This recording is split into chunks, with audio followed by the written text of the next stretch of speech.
Hi, everybody. Drew Chapineau from the Westside Church. Christ is our 2 at 5. You often hear in difficult times, people will often say, don't worry, God is in control. But what do they really mean by that?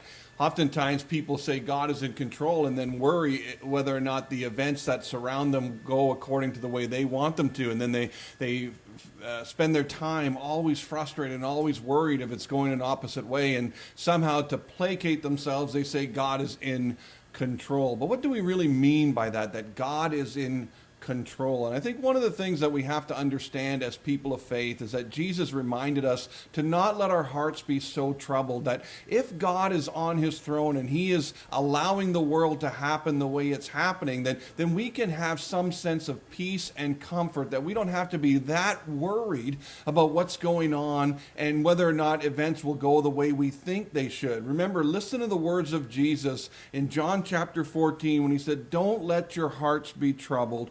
Trust in God and trust also in me. There is more than enough room in my Father's house.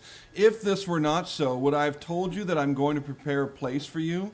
When everything is ready, I will come and get you, so that you will always be with me where I am, and you know the way to where I am going." And listen to those words from Jesus again. Don't let your hearts be troubled.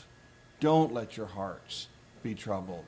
God is in control, and really understand, what do we mean by that when we say God is in control?